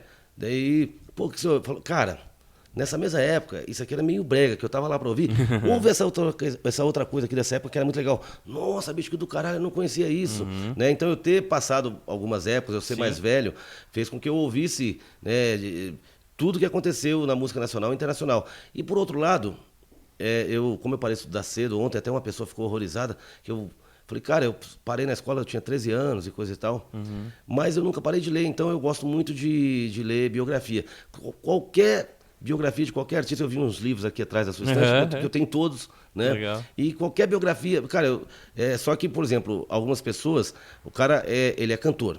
Ele vai ler as biografias dos grandes cantores. Eu tenho biografia dos grandes cantores, mas eu tenho biografia de grandes produtores, eu tenho biografia de grandes engenheiros de áudio. Então, a minha pesquisa, ela não é uma coisa forçada, ela é um prazer, porque eu amo ler. E já que eu vou ler sobre música. E como eu sou um produtor e músico, eu não vou ficar babando ovo só para o livro do Michael Jackson. Eu vou babar ovo para tal músico que ninguém sabe que esse cara mudou a música em tal época, em tal momento. Sim. Esse músico foi que acrescentou isso, que trouxe aquilo, né? Então eu acho que isso sempre abriu muito a minha cabeça. Continuo lendo. Eu tenho livros de produtores excepcionais, tenho livros de músicos excepcionais e tenho livros de grandes artistas. Que legal. E quais os compositores e produtores assim que mais te influenciaram? Acho que é legal separar assim de compositores e produtores, mais influenciaram tua carreira assim. Cara, eu venho de uma época romântica, né? Eu venho de uma época... Eu acho que, sem querer, assim, o Thiago, ele não sabia, por isso que eu digo que foi sem querer, ele me colocou dentro de algo que eu gosto muito, porque assim, a minha época, eu não vou falar de compositores, eu vou falar de uma época de composição, onde eu gosto muito, é uma época que a música brasileira estava se encontrando no aspecto... a cidade e o interior. Então eu gosto de pessoas como Sai Guarabira, Zé Rodrigues, eu gosto de vários artistas dessa época que conseguiram, sabe, não ser aquele MPB que a gente até conversou aqui hoje, o Caetano, o Gil e coisa e tal, mas que conseguiram fazer músicas poéticas, né? Vamos falar 14 bis. Os mineiros, em geral, quase todos eles, conseguiam fazer músicas poéticas, mas, porém, elas não eram tão rebuscadas assim, né? Como alguns períodos da música. Então, eu gosto muito da música de 75 a 85, principalmente essas pessoas. Tem um cara que quase ninguém conhece, mas tem músicas chamado Tavito, né? Rua Ramalhete, Sem Querer Foi Me Lembrar. Então eu gostava muito daquela época, eu ficava olhando e falei, puxa, o cara conseguiu transformar uma poesia em música e fazer sucesso com isso. Tem um grande compositor, que foi artista também uma época, como cantor, que fez muito sucesso na minha época, chamava Dalton. Se você pegar o Dalton, Roupa Nova, Marina, grandes sucessos da Marina eram do Dalton. Então o Dalton é um compositor que me inspirava para compor. Que legal. E como produtor, assim, quem são referências assim pro teu trabalho? Cara, nacional, o Paul Ralphs, né, que eu trabalho massa. muito com ele, ele se tornou um grande amigo, assim, e eu acho muito doido essa coisa de um senhor britânico, né, de quase 60 anos de idade, conseguir enxergar, assim, as coisas e organizar, porque eu acho que o produtor, ele é um organizador de ideias, né? Sim. Ele pega, o artista tem milhões de ideias, ele vai e coloca aquelas ideias em ordem, e o Paul ele consegue fazer isso de uma maneira incrível. Então, quando eu gravo como músico para ele, eu fico prestando atenção, aprendendo e aproveito muito das coisas que ele faz. E um dos livros assim mais incríveis que eu vi na minha vida, e eu acabei virando fã desse cara, é um cara chamado Phil Ramone. Ele já morreu, não tem nada a ver com os Ramones, ele não é dos Ramones, ele simplesmente é o cara que produziu tudo que você imaginar de sucesso desde os anos 70 até perto dos 2000. Leiam esse livro, chama Gravando. Que massa. E como tu acha que o exterior influencia o teu interior, assim? Isso aí você falou uma coisa que eu falo muito para as pessoas. Falava mais sobre isso. Seja você músico, seja você compositor, seja você artista, tem aquela frase que é meio clichê, mas eu adoro. O saber nunca ocupa espaço. E tudo que você absorve, ele reflete em quem você é. Sim. Né? E quem você é? Você é o músico, você é o artista, você é o compositor. Então, cultura nunca é demais. Eu acho que a pessoa que ela é simples, ela pode sim ver uma peça de teatro, porque ela vai absorver alguma coisa, ela fala, não gosto de teatro, eu odeio teatro. Eu tenho amigo meu que fala, só vejo filme cult, não, jamais vou assistir Os Vingadores. Eu vou assistir Os Vingadores amarradão, Que legal. porque eu absorvo coisas dali, né, cara? Sim. Principalmente me distrai também, mas tem pessoas que elas são reticentes quanto a se alimentarem de outras informações Vivem numa culturais, bolha, né? sociológicas, né? Eu nasci nos anos 70, né? Peguei um finalzinho de ditadura e coisa e tal. Eu acho muito legal essa liberdade que os jovens têm hoje de discutirem inúmeros assuntos, sejam eles sexuais, sejam eles comportamentais, sejam eles políticos, né? Eu só acho que as pessoas precisam se embasar, elas não podem ver só o lado de baixo e o lado de cima. A vida não é 2D, né? Sim. A vida tem 1000 facetas, né? Sim. Então, eu acho que tudo que a gente aprende, que a gente absorve, que a gente estuda, que a gente, né, vai ali e se interessa pelo assunto, isso reflete, né, em tudo na sua vida. Então, eu sempre falei isso aí. A tua informação acumulada te transforma na pessoa que você é, seja artista, seja igual, volto a dizer, quando eu vou gravar uma pessoa... às vezes eu fico olhando, a pessoa me mostra coisa, eu falo, cara, isso que você está me mostrando, esse cara veio daqui. Cara, nossa, bicho, é verdade, olha aí, sabe? Então, isso tudo são informações acumuladas. Sim. Né? E isso é uma coisa que o Miranda me falava também. Ele me falou, tipo, eu fui um dia na casa dele, ele me passou várias coisas para ouvir que eu achei muito legal, porque ele falou assim, não adianta tu ouvir um Mumford & Sons, por que tu não escuta quem influenciou esses caras? Exatamente. Tu saber de onde vem a Né? influência dos caras, acho que é muito importante ter essa bagagem, né? E uma coisa que a gente falou num episódio que foi com o Ota, a questão do repertório. Como se faz para selecionar um repertório pro artista?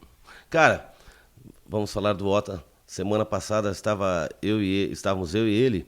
Ele falou, pô, Jefferson, eu apostava em tal música, e a que tá mais andando nos streamings lá é a que vocês gravaram juntos. Nuvens no Varal. É, que massa. É. Daí eu falei... Não me falou isso. Daí eu falei, Ota, vem aqui. Fala em voz alta só pra eu ouvir. Quem te obrigou a gravar essa música? Tanto que essa música ela acabou tendo um formato acústico, né? Só voz e violão. Porque a gente já tinha concluído o disco. E eu falei, Ota, essa música é legal. Grava essa música. Ela não estava no repertório dele assim, decididamente. Ela passou por aquilo. Vamos ouvir as músicas, né? E eu falei, deixa essa música guardadinha aqui, que ela é legal. Mas, como eu não sou um ditador, eu dei meus pareceres e coisa e tal. As que bateram muito mais, elas tiveram a preferência de ser gravadas, né? Porque a gente não pode obrigar o artista também a gravar determinadas coisas, Sim. né? Porque, afinal de contas, quem vai levar esse disco é ele, né? Eu entrego a sua música, já estou começando do outro, e você vai seguir adiante com a sua música. Sim. Mas daí, num determinado momento, falei, Ota, vamos gravar aquela música é legal, ela tem um charme, coisa e tal. Ele, pô, mas ela não é meio assim, não triste, não foi essa palavra, não lembro. Mas dentro do contexto, daquele momento do disco dele, que as músicas estão mais pra cima. mais para cima, era uma necessidade, uma vontade dele, quando ele me procurou pra gente fazer o disco. Falei, cara, mas não tem nada a ver, é um momento, você pode colocar ela ali, né? Vai ser a única acústica, eu acho que isso dá uma quebrada e coisa e tal. E daí foi sexta-feira passada agora que ele me falou, Jefferson, nos streams é que tá mais indo ela, né? Que legal. Eu falei, fala de novo pra mim. Então, o meu critério você vai gravar, hoje tem essas coisas de single, né, de EP, tá muito na moda o EP. Então eu acho que o artista, ele tem que mostrar o que ele é. Tem que ter uma coerência dentro das músicas. Eu já vi fenômenos, não vou citar nomes aqui para não ficar mal, Sim. mas determinada pessoa, estourou com uma música, aquele de estourar mesmo, tocar em todas as rádios, tocar em novela, tocar em nisso, tocar naquilo. Eu falei, pô, que legal, deixa eu ouvir. Eu vou ali ouvir o EP da pessoa, uma era um funk, a outra era não sei o que lá, e outra era não sei o que lá, e nenhuma das músicas conversavam entre si. Então eu tive aquela sensação, eu falei, cara, acho que tanto o artista quanto o produtor, falaram, bicho, vamos soltar e ver o caminho. O que aconteceu? Esse artista estourou só com essa música e depois não conseguiu emplacar, porque o show dele não era condizente com aquela música, a postura artística dele não era condizente com aquela música. Então, se você for fazer um EP comigo, Cara, vamos ver aqui. Tá, você já tem o seu ser artístico definido, né? O Jeff toca violão, canta, as suas músicas, elas são um pouco mais contemplativas do que algumas pessoas, mas todas têm a sua beleza. Eu não tenho essa preocupação que temos que fazer reggae porque o reggae é animado, temos que fazer rock. Não, você tem que fazer a sua música. Eu vou tentar, dentro disso, acrescentar algum charme para que as pessoas queiram ouvir e coisa e tal. E como foi o caso da música Sua e do Ota, falei, cara, essa música é só voz e violão, já vai ficar ótima. Que legal. Né? Mas eu acho que tem que... O primeiro de tudo é essa coerência. Se você for gravar 2, 3, 4 músicas, ou se você for gravar uma, as próximas tem que ter uma coerência com aquela. Mesmo que a música, ela pode ter ritmo diferente, ela pode uma ser acústica, outra... Eu acho que quem dita a coerência começa a composição, né? O que você está falando não pode ser muito diferente da outra. Uma música sua é super legal, é muito cativante, é inteligente, ela tem argumento, ela tem conteúdo, e a outra você vem com e vamos já para cima, não, espera aí, né?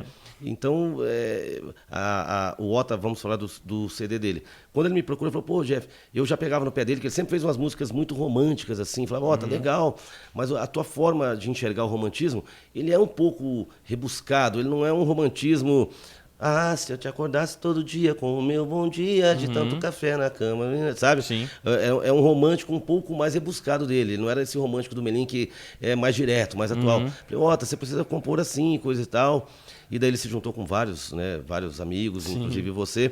E cada um acrescentou isso nele. Mas ele tinha uma preocupação de ter músicas animadas, porque o histórico de gravações dele sempre eram essas músicas românticas, né? Então ele prezou mais por músicas animadas. Dentro das músicas animadas, o meu papel foi filtrar para que não caísse para esse lado tchubidabdu. Não é porque você toca uma música mais rápido que ela necessariamente é boa. Né? Não é porque uma música é lenta que ela é triste. Sim, verdade. E de toda a tua carreira, assim, tu já realizou os sonhos que tu tinha? Tu ainda tem sonhos para realizar? Tem sonhos. Quais são teus maiores sonhos, assim, ainda? Muitas pessoas vão brigar comigo, principalmente algumas pessoas se ouvirem, mas eu vou falar para você o meu grande sonho. Eu fico vendo hoje em dia, todo mundo se tornou coaching, né? Mentor. E eu admiro algumas pessoas e sei que algumas pessoas fazem isso a sério. Sim. Só que eu estou vendo uma situação se criar que... Agora eu vou usar toda a minha sinceridade, você não precisa editar, não precisa cortar. Eu estou vendo uma situação se criar, eu até falei isso... Acho que você foi na audição do CD do Ota. Não consegui. Eu falei isso. O Ota, vou partir do princípio dele.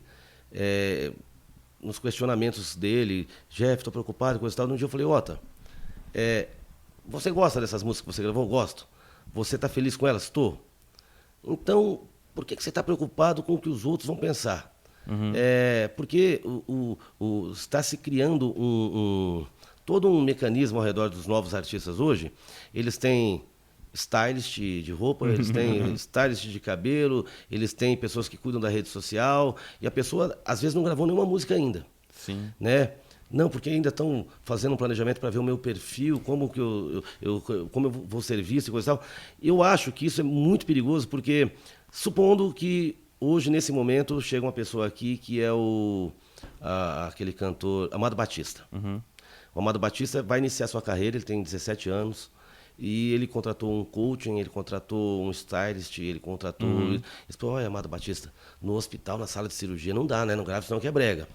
Amado Batista, você tem que mudar esse teu cabelinho aí, que você tá... Amado Batista, essas calcinhas que você usa aí, boca de sino, não é legal. Você estaria podando o Amado Batista de ser um Amado Batista. Sim. Então eu acho que todo esse ao redor de alguns novos artistas que estão se criando... acaba podando aquele artista de ser ele realmente. Ele paga tantas pessoas para falar quem ele é, que ele acaba não sendo ele. Nossa. Entendeu? Boa. Então eu tenho vontade, mediante disso, eu tenho vontade de criar um centro cultural onde as pessoas aprendam a ser elas mesmas, assim, tipo, faça você mesmo. Cara, eu quero gravar minhas guias aqui pro. Bicho, tá aqui o computador, tá aqui o violão, tá aqui o clique, esse aqui é o microfone. Grava, depois eu te ajudo, eu ouço e vejo o que você pode mudar, o que você não pode. As pessoas precisam voltar a pensar. A tecnologia trouxe uma preguiça mental, né? Porque tá tudo ali perto. Você dá um Google, você encontra tudo. Sim. E isso tá indo para a vida real. Eu vejo muita gente me procurando para gravar. Não, mas eu estou definindo lá com o meu mentor qual vai ser o meu perfil. Eu ainda não sei se eu sou Melinho, se eu sou Ana Vitória. Bicho, seja você. Sim. Né? E tem alguém ganhando dinheiro para falar, olha, você combina muito mais com o estilo Ana Vitória. Você não combina com o estilo Ana Vitória. Eu já não gravei pessoas porque vieram com músicas iguaizinhas da Ana e da Vitória, sabe?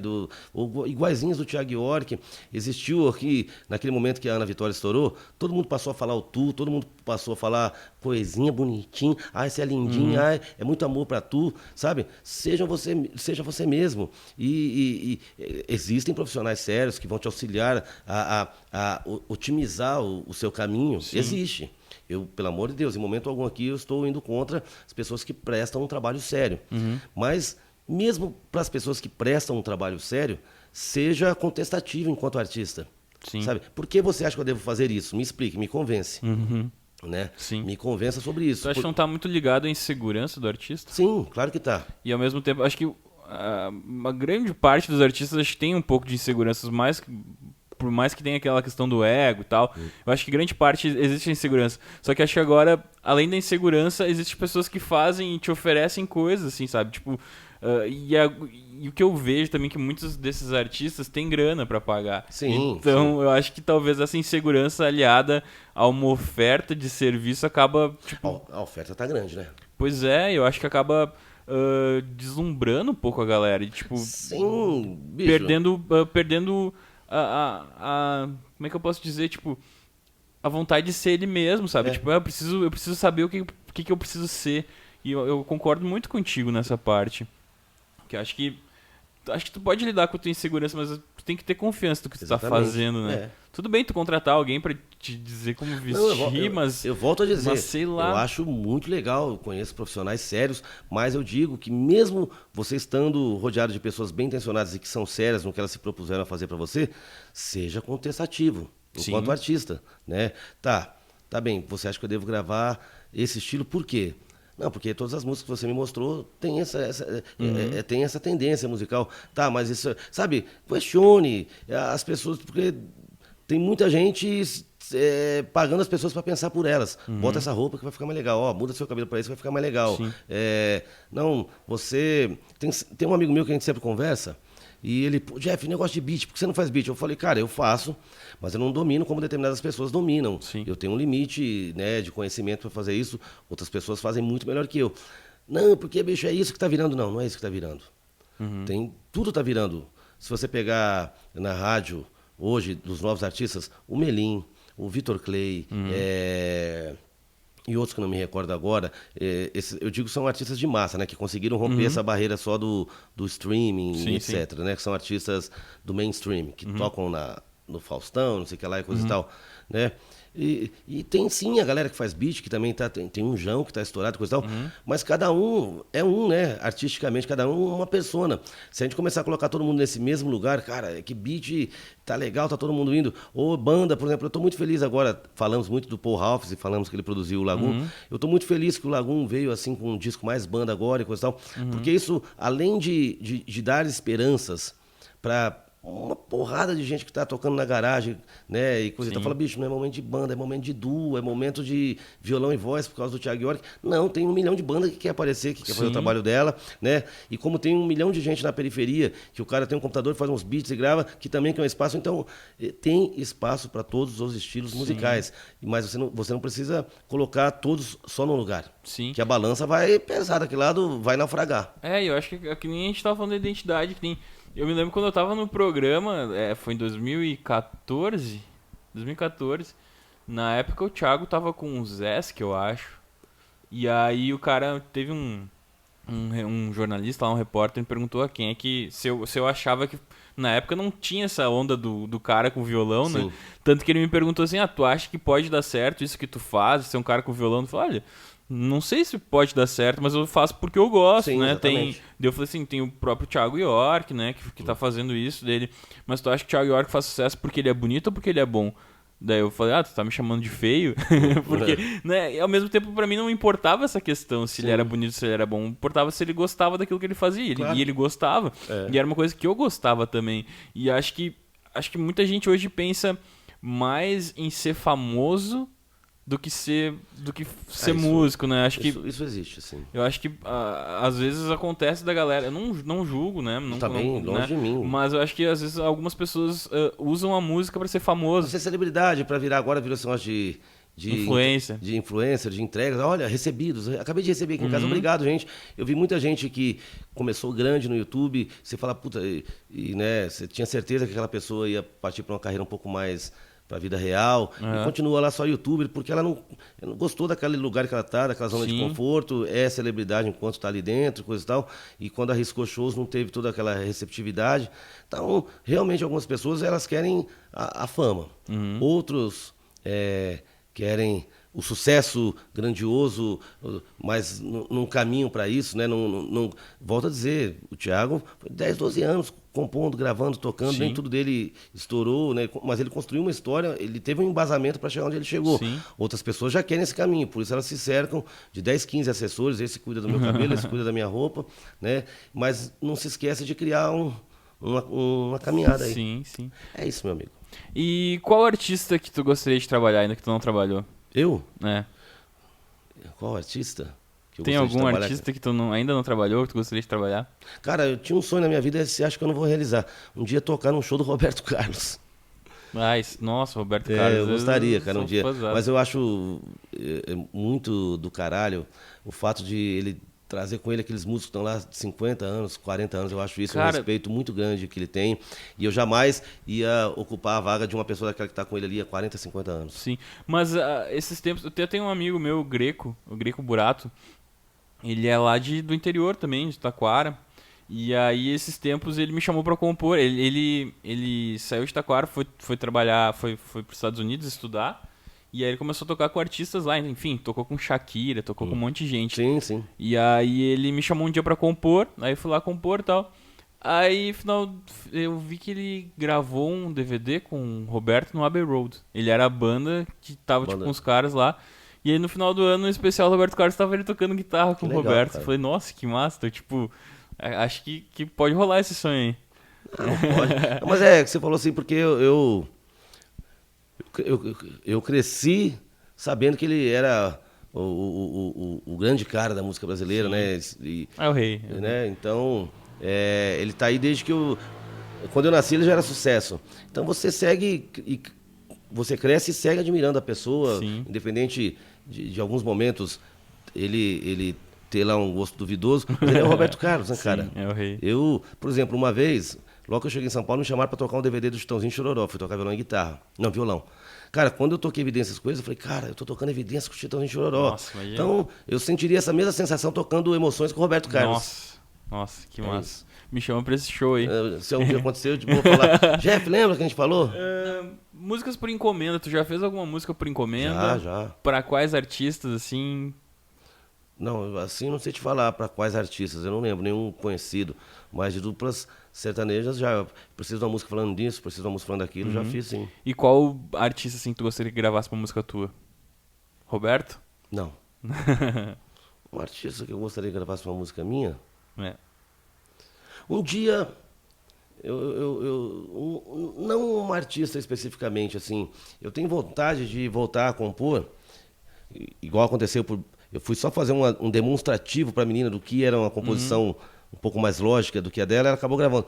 Então a gente falou que hoje essa coisa, né, da gente se tornar preguiçoso e ficar dentro de casa, e eu acabo não saindo, não estando com os meus amigos, mas eu gostaria sim eu acho que talvez não antecipando o fim da minha vida, mas eu acho que seria um registro legal, de qualquer maneira, eu estar inserido em pessoas dessa atual geração. Você mesmo, o Ota, o Brolo, que são amigos seus, o Guga Fernandes, outros. Então eu gostaria de participar, de estar mais presente com essas pessoas, compor e deixar espalhado, assim, porque eu acho que o que a gente realiza é o que vai ficar para contar a história da gente, né? Sim, total. Porque eu tenho uma teoria que é para os dois lados, né? Que é a gente não leva nada, a gente só deixa, Sim. né? A gente deixa dinheiro, a gente deixa os bens, a gente deixa essas coisas ficam. Então, se a gente passar a vida só pensando em deixar acúmulo de bens, né? Por que também não pensar em deixar histórias? Porque Sim. talvez uma pessoa nem saiba, mas daqui 20 anos uma pessoa ouvir uma música, eu posso estar morto e aquela música emocionar a pessoa. Então eu tenho essa vontade de participar desse momento, porque eu vejo assim, vocês ainda com uma longa carreira, cada um no seu tempo, no seu espaço, no seu tamanho, na sua realidade artística, mas vocês são pessoas aí, todos ali, dos 25 para frente, eu estou com 50. Daqui 25 anos, vocês vão estar com a minha idade, e eu ou não vou estar presente, embora eu quero viver até enquanto Deus permitir, ou eu não vou estar mais atuante, assim, né? Chega uma hora que realmente a gente não está atuante. Sim. Então eu gostaria, nesse momento, participar mais do que eu já participo com as pessoas. Que legal. E na hora de compor, assim, quais recursos tu usa? Tu usa um bloco de notas, tu usa caderno, tu usa gravador de celular? Eu gosto de escrever. Cara, eu tenho desespero com o celular. Eu vejo assim as pessoas, não, eu vou achar aqui aquele áudio que eu gravei, não sei aonde. Eu acho importante, porque eu já tive ideias geniais que eu perdi, né? E eu vejo que as pessoas ficam com essa gravadora de voz e gravam um pedacinho, coisa e tal. Eu acho importantíssimo. Mas eu acho importantíssimo a coisa do físico, do caderno, da caneta. Assim, até pra, sabe, eu gosto disso, né? Acho que é apego emocional com isso, assim. E eu acho que já quando você definiu muito mais a melodia, que você dá uma gravadinha para registrar, porque senão você fica também se perdendo em 1 milhão de ideias, depois você vai ouvir, também não é produtivo, assim. Formata um pouco melhor a canção, daí a partir de quando você já tiver 50%, 60% pronto, aí começa a ter os registros, os retalhos sonoros, assim, Sim. né? Ah, legal. E tu escuta tuas gravações? Pra caramba. Tu Eu gosta escuto. de ouvir o que tu faz? Tanto o que eu produzo quanto o que eu gravo para as pessoas, eu gosto muito de ouvir, sim. Que bom. Que é a maneira da gente se avaliar, né? Eu acho que isso também vai de encontro àquela pergunta lá de trás, né? De atualização. Às vezes eu preciso me ouvir também, falar, puta, essas aqui soou mais antigo, isso aqui talvez eu possa melhorar nisso. Você se avaliar e buscar o que você pode melhorar sempre. Legal. Então, chegando ao final agora do podcast, eu sempre pergunto pra galera, qual a música que tu fez que tu mais gosta e a música que tu fez que tu menos gosta? Dessas tuas composições que a galera já gravou, tu tem alguma que tu tem mais orgulho, assim? E a que tu tem... Não, como compositor, eu não sou conhecido como vocês. Eu compus mais nesse período do sertanejo universitário, Sim. aí, né? Mas eu diria que o que eu mais me orgulho, eu acho que é a Vírus da Paixão que eu fiz para essa antiga namorada. E eu não lembro o nome agora. E é uma dupla catarinense que gravou, que é a que eu mais me envergonho, mas eu não lembro o nome agora para te falar. Sabe, ela foi muito clichê, eu só juntei as palavrinhas assim, que tava muito aquele sertanejo batidinho assim. Eu não lembro o nome para te falar, eu gostaria de lembrar, falaria sem problema nenhum, mas é a que eu mais tenho vergonha, assim. E o disco que tu produziu que tu mais gosta? O que menos gosta é sacanagem, acho que eu não vou te perguntar isso. Mas o que tu mais gosta que tu produziu? Sempre o último disco, né? Sempre o último. Qual foi o último? O último disco foi o do Ota. Estou fazendo outras pessoas agora, mas é porque o disco, eu falo assim, o disco ou CD, ou se vocês quiserem chamar, né? Sim. Porque fisicamente é difícil existir as coisas hoje, mas vamos chamar de CD porque ele tem 10 músicas do Ota. Mas você produzir um EP ou um CD é você conseguir alinhar as tuas ideias à ideia do artista, né? Sim. Tem que ter um pouquinho da sua verdade enquanto produtor, mas tem que ter toda a verdade da pessoa enquanto artista, assim. Foi um desafio, porque ninguém mais grava 10 músicas igual ele gravou. Então você se desliga muito mais rápido do projeto. Agora eu passo que 10 músicas, você passa muito mais tempo envolvido. Sim. Daí você tem que tomar cuidado para que as músicas não soem iguais, porque você fazer 3 músicas, fazer 4, é uma coisa. Agora você gravar a base de 10 músicas, você tem que tomar cuidado para Sim. não ficar parecido. Então, eu gosto desse disco. Por isso, o meu desafio é diferente do desafio do Ota. A minha busca por um resultado é diferente do resultado dele, embora estejamos unidos aí no vínculo artista e produtor. Mas eu gostei do desafio porque foi muita música num momento só. Que legal. Pra finalizar, então, eu gosto muito de listas. Então, um cara que gosta, pelo jeito, gosta de ler, mas eu quero que tu indique 5 livros, 5 filmes, 5 discos, coisas que inspirariam as pessoas e, sei lá, que fazem parte da tua história, assim. Cara, para que as pessoas não cometam erros, né, quando a carreira der certo, para que as pessoas não joguem fora aquilo que elas conseguiram, eu acho alguns filmes, vamos falar assim, primordiais, né? Johnny and June Cash lá, né? Eu acho muito legal. A hora que as coisas começaram a dar certo na vida do cara, o cara se acabou com droga, com bebida e se preocupou em comprar carro e casa e não guardou dinheiro. Então é um livro, um livro muito legal, né? É um filme, filme muito legal. Outro, a pessoa tem que gostar porque é sobre um jazzista, mas é a mesma coisa, né? Quando as portas se abriram para um músico que ele se tornou famoso, ele jogou a vida fora também, que é o Charlie Parker, Beard. Esse filme é incrível. Eu assisti um documentário essa semana de uma pessoa que eu não sabia que existia e até o título não me chamou atenção. Na verdade, eu estava sem fazer nada em casa no domingo. Toda hora aparecia aquele negócio na Netflix, eu falei, vou ver, que chamava O Pai da Black Music. Mas ele não é o pai da Black Music. Ele é o cara que simplesmente está por trás de tudo que existe no mundo. Seja na música, seja no cinema, seja... O cara é conselheiro do Barack Obama, era conselheiro daquele presidente Bill Clinton. O cara negociava contratos do Denzel Washington, de todo mundo. Mas ele sempre foi um empresário do ramo da música. Então, assistam isso. Vou procurar. É importantíssimo, é muito legal. Enquanto músico, tem um documentário que me faz chorar, que em inglês chama... São 2 documentários. Um chama Hired Gun, né, que nos Estados Unidos, aqui a gente fala músico freelance, lá eles falam Hired Gun, arma alugada, né, que conta a história dos músicos americanos, assim, músico que toca em várias gigs, né. Então tem histórias de pessoas que deram certo, que deram errado, por que elas deram errado, por que elas deram certo. Tem história de músico que se matou. Então, músico, é legal ver esse documentário. E tem um outro que é muito legal para artistas também, grandes cantores que não conseguiram assim chegar ao sucesso e são backing vocals de grandes artistas, alguns que até hoje continuam sonhando e ele tem que trabalhar, ele é back vocal do Sting, backing vocal desse ou daquele outro, dos Stones, mas ainda há 30, 40 anos alimenta aquele sonho de um dia eu vou fazer sucesso, as pessoas vão ver, porque eu acho muito importante, eu sempre falo isso para as pessoas, aceitar quem você é. Sim. Se você é um grande compositor, né, e isso está te abrindo as portas, continue sendo um grande compositor, eventualmente, né, se você quer gravar, grave, mas a gente tem que saber olhar aquilo que está dando certo. Né? As pessoas às vezes não enxergam assim, ela está reclamando da vida, pô, ninguém compra meu disco, ninguém baixa minhas músicas, mas tem 50 artistas gravando tuas músicas fazendo sucesso. Então por que você está bravo com o que está dando errado e não está feliz com o que está dando certo? Né? Então esse documentário, acho que ele chama... eu não sei se é a 50 Passos do Estrelato ou 100 Passos do Estrelato. Ele mostra grandes cantores assim que tinham tudo para fazer sucesso e não conseguiram deslanchar na carreira, né? Tem pessoas que conseguiram, tem pessoas que superaram isso, mas é muito focado nos backing vocals, assim. Às vezes você vê artistas que o backing vocal canta 50 vezes mais do que ele, mas ser artista independe de você cantar ou tocar pra caralho, né? Então esse eu leria, essa coisa de produção musical, as pessoas que querem entender essa magia, tudo que acontece dentro do estúdio, o livro chamado Gravando, que é a vida de um dos maiores produtores de música do mundo, que chama Phil Ramone. Que legal. É isso aí. E mais livros, assim, 5 livros? Cara... Diz mais uns aí. Não, cara, livros, eu acho que todos os artistas que você imaginar eu leio, porque é legal a gente ver as histórias, assim, principalmente quando essas biografias são autorizadas e a pessoa ajudou, deu informações e coisa e tal, e não fez questão de omitir as coisas, né? Porque todo mundo quer...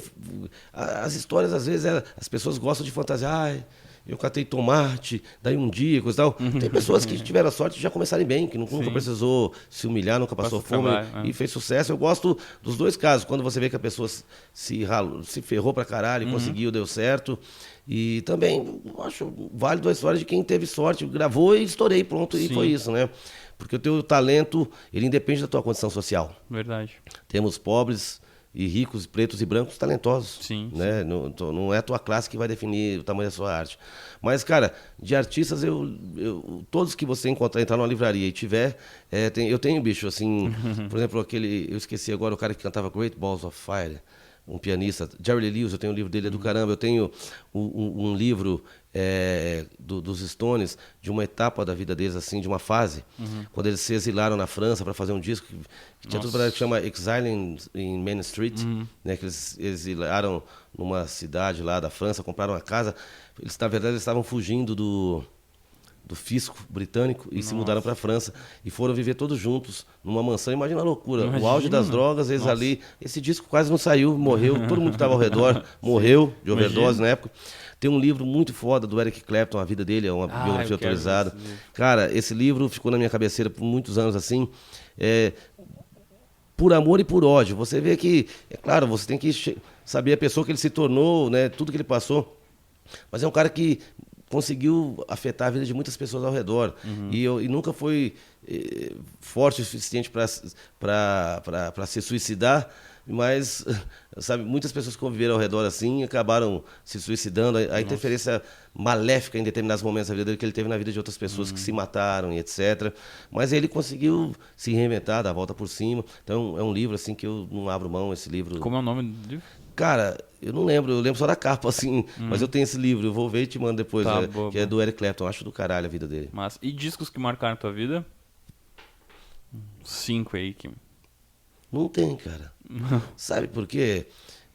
Os únicos discos que eu me lembro, quando eu era criança em casa, minha mãe tinha discos eu não lembro o nome do cara, se era Evaldo Braga, uma coisa que era uma sorria, meu bem, sorria. Então, eu venho de uma família, aquela criação antiga, que não era gente que ia lá e mudava o rádio. Sim, não podia. Não era eu que ia lá e botava um disco, era a minha mãe que ouvia o que ela queria. Então minha mãe era muito jovem guarda, né? Os discos que ela tinha, muito jovem guarda. Alguns cantores considerados bregas, né? Que depois acaba se tornando aquele cult trash, né? Um Valdir Soriano e coisas do gênero.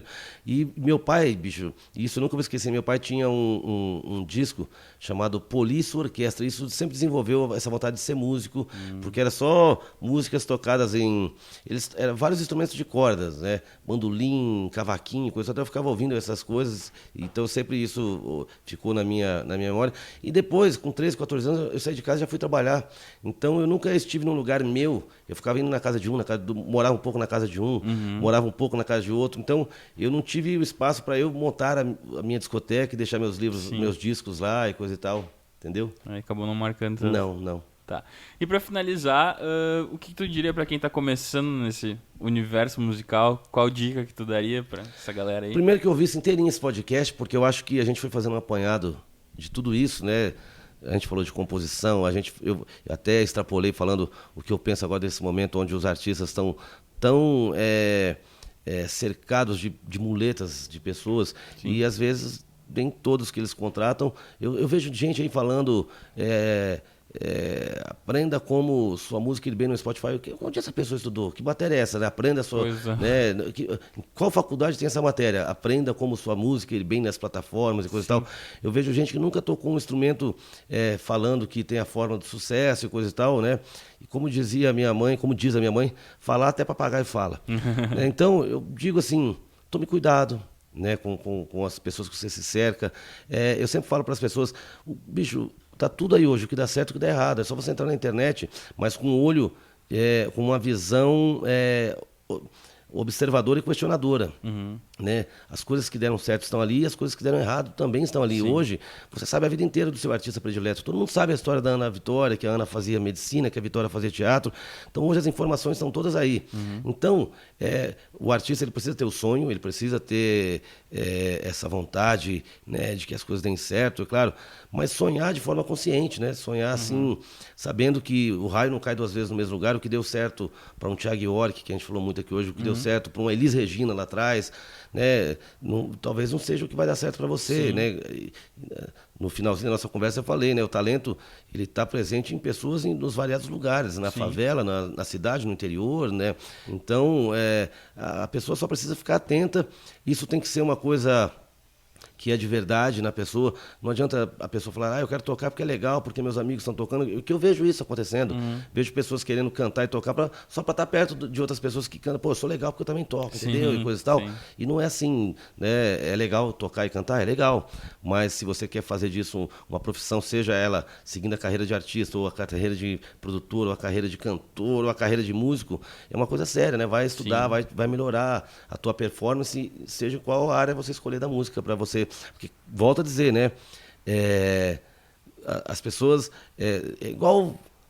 Pai só vê o filho de atacante, não vê o filho, mas um time precisa do goleiro, precisa da defesa, precisa da zaga, precisa do lateral, do centroavante, e assim na música também.